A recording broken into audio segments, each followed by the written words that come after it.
friends, welcome to my channel. இன்னைக்கு நம்ம பார்க்க போற ரெசிபி குப்பத்தா பிரியாணி. அதுக்கு தேவையான பொருட்கள் கறி 1/4 கிலோ, தேங்காய், ஒரு வெங்காயம், 4 முந்திரி பருப்பு, 3 பச்சை மிளகாய், 1 ஸ்பூன் கசகசா,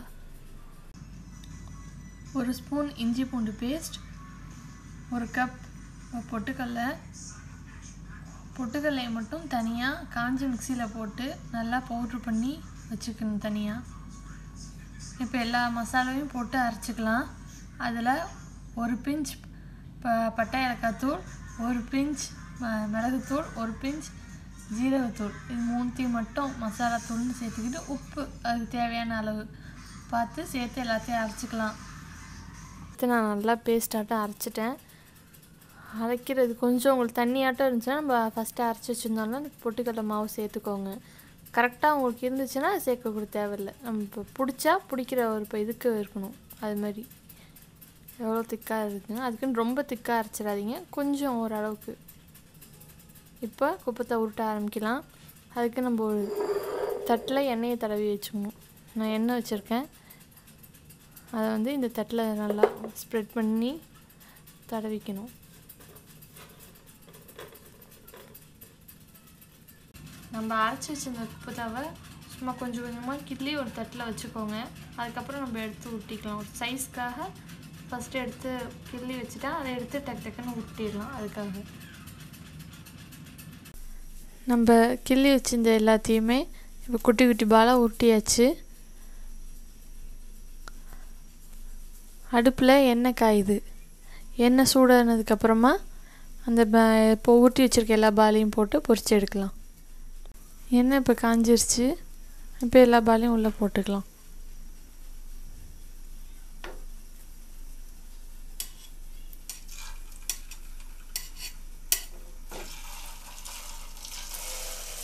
நம்ம எண்ணெய் தடவி வச்சிருந்தனால தட்டோடு உழுந்துடும்.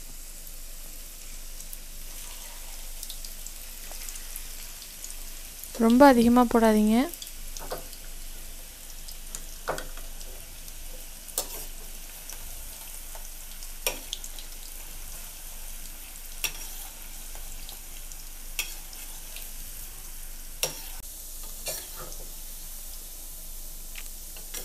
நம்ம ஊட்டி வச்சிருந்த சைஸோட எண்ணெயில் போட்டோன்னா கொஞ்சம் பெருசாக இருக்குது பாருங்க.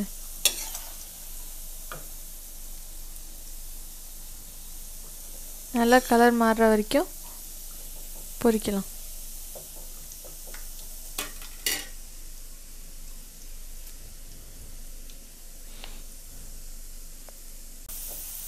இப்போது நல்லா கோல்டன் கலர் ப்ரௌன் வந்துருச்சு.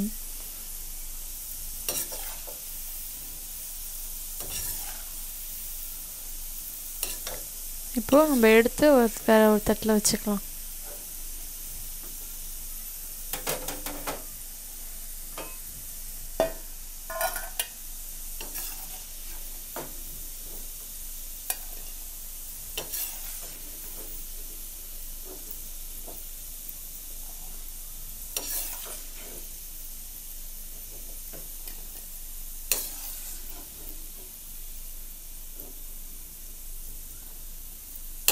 அதேமாரியே நான் ஊட்டி வச்சுருக்கேன் மீதி எல்லா குப்பத்தாவையும் பொரிச்சு எடுத்துக்க போகிறேன்.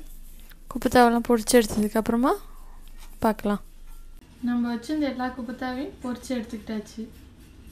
குப்பத்தானா வேறு ஒன்றும் இல்லைங்க, கோஃப்தாவை தான் எங்கள் ஊர் சைடு குப்பத்தான்னு சொல்லுவோம். தஞ்சாவூர் சைடு இது ரொம்ப ஃபேமஸான சாப்பாடு. குப்பத்தா ரெடி பண்ணி வச்சாச்சு. அடுத்து பிரியாணிக்கு தேவையான பொருட்கள் என்னென்னன்றதை பார்க்கலாம். 3 பெரிய வெங்காயம் ஸ்லைஸ் பண்ணி வச்சுக்கணும், 2 தக்காளி ஸ்லைஸ் பண்ணி வச்சுக்கணும், 3 பச்சை மிளகா, 2 ஸ்பூன் மல்லித்தூள், 2 ஸ்பூன் மிளகாத்தூள், 1/2 ஸ்பூன் ஜீரகத்தூள், 1/2 ஸ்பூன் மிளகுத்தூள், 2 ஸ்பூன் எலுமிச்சம்பழ சாறு, 1 ஸ்பூன் பட்டை ஏலக்காய் தூள், கொத்தமல்லி தழை புதினா தழை தேவையான அளவு, இஞ்சி பூண்டு பேஸ்ட் 1 கப், 400 கிராம் தயிர். வாங்க இப்போ நம்ம செய்ய ஆரம்பிக்கலாம். வாங்க இப்போ குப்பத்தா பிரியாணி செய்ய ஆரம்பிக்கலாம்.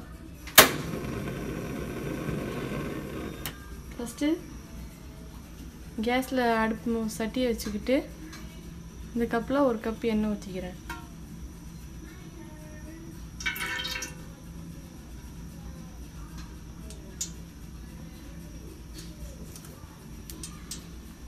இன்னும் கொஞ்சம் எண்ணெய் ஊற்றிக்கிறேன்.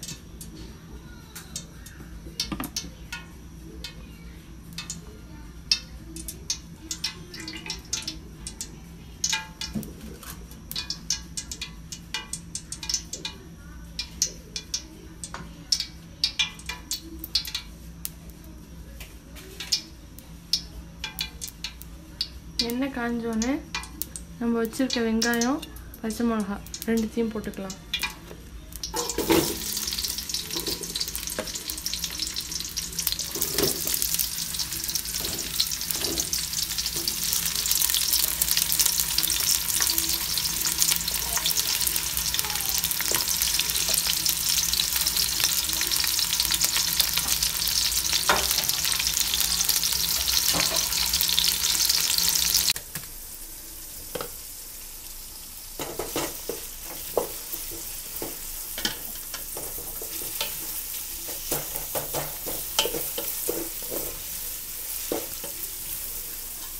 வெங்காயம் கலர் மாறுற வரைக்கும் கொஞ்சம் வேகட்டும்.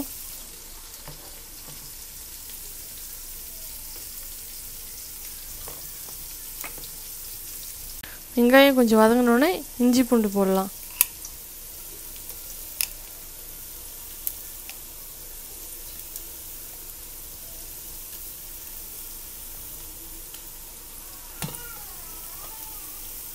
இஞ்சி பூண்டை போட்டு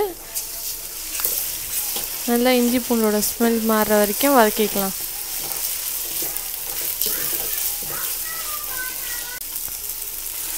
இஞ்சி பூண்டு போட்டதுக்கப்புறமா லேசாக அடி பிடிக்கும், கொஞ்சம் பார்த்துக்கோங்க.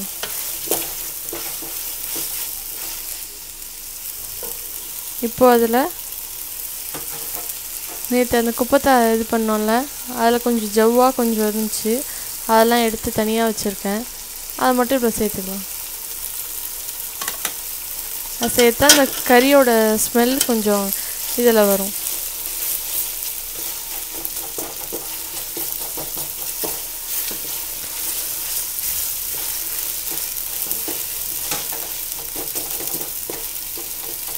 இப்போது அதில் நம்ம வச்சுருக்க தக்காளியும் சேர்த்துக்கலாம்.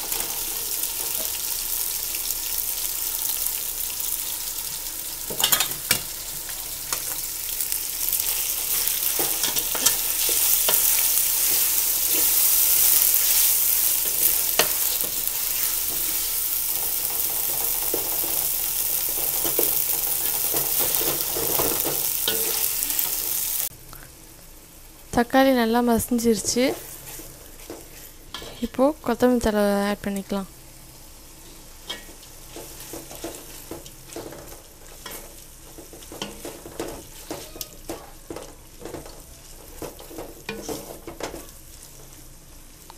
கொத்தமல்லி தழை ஆட் பண்ணோன்னே நம்ம எடுத்து வச்சிருந்த மசாலா, எல்லா மசாலா, தயிர் எல்லாத்தையும் நான் ஒன்றா சேர்த்து ஒரு கப்பில் வச்சுருக்கேன். அதையும் சேர்த்து ஆட் பண்ணிக்கலாம். இப்போ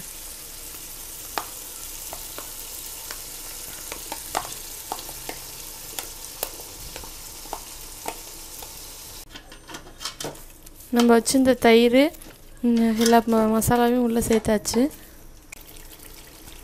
மசாலாலாம் எல்லாம் நல்லா கொதிச்சுக்கிட்டு இருக்கு. இப்போ அதில் நம்ம அரிசிக்கு தேவையான தண்ணியை ஊற்றிக்கலாம்.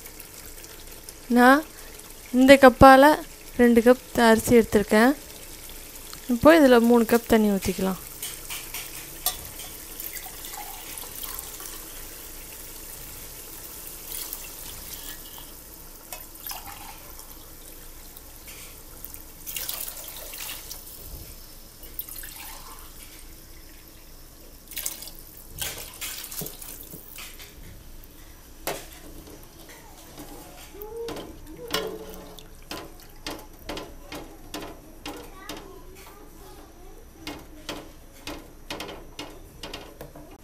இந்த ஸ்டேஜில் நம்ம சாப்பாடுக்கு வேணுன்ற உப்பை போட்டுக்கலாம்.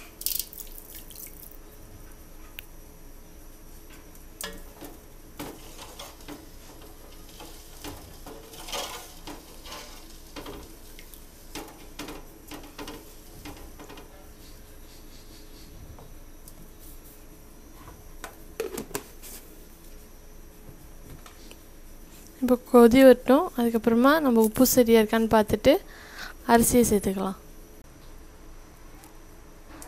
ஒலை நல்லா கொதிக்க ஆரம்பிச்சிருச்சு. இப்போ உப்பு சரியாக இருக்கான்னு பார்த்துக்கலாம். கொஞ்சம் உப்பு பத்தாத மாதிரி தெரியுது எனக்கு. ஆனால் இன்னும் கொஞ்சம் உப்பு சேர்த்துக்கலாம்.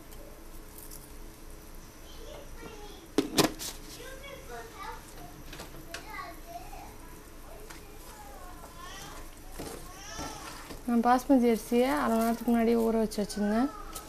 அதை எடுத்து இதில் சேர்த்துக்கலாம்.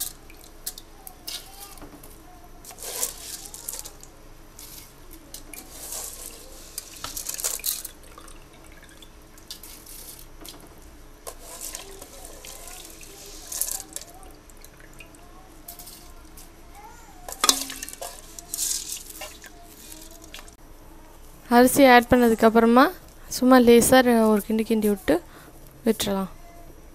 நல்லா ஒரு கொதி வந்ததுக்கப்புறம் நம்ம நேற்று அரைச்சி வச்சிருந்த இந்த குப்பத்தாவை உள்ளே சேர்த்துக்கலாம். இப்போ அரிசிலாம் வெளியே தெரிய ஆரம்பிச்சிருச்சு. இந்த ஸ்டேஜில் நம்ம கொஞ்சம் நெய் போட்டுக்கிட்டு அப்புறமா தம்மில் போட்டுடலாம்.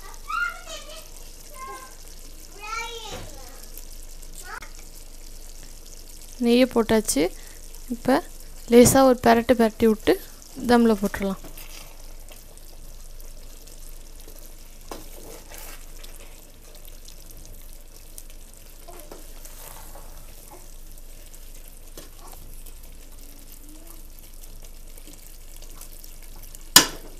கடைசியாக கொஞ்சம் கொத்தமல்லி தழை தூவி தம்மில் போட்டுடலாம்.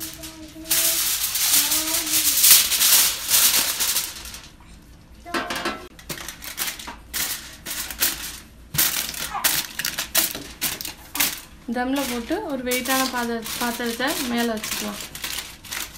10 நிமிஷம் மீடியம் ஃப்ளேம்லேயும் 10 நிமிஷம் லோ ஃப்ளேம்லேயும் இருந்து அடுப்பை ஆஃப் பண்ணுங்க.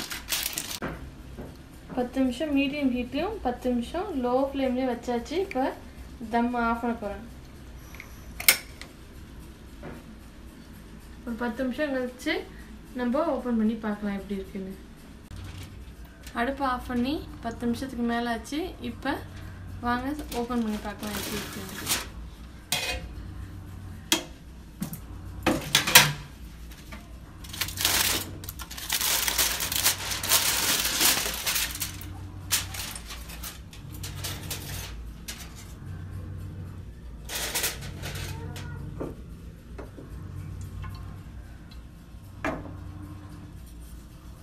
இப்போ ஒரு பரட்டி விடணும்.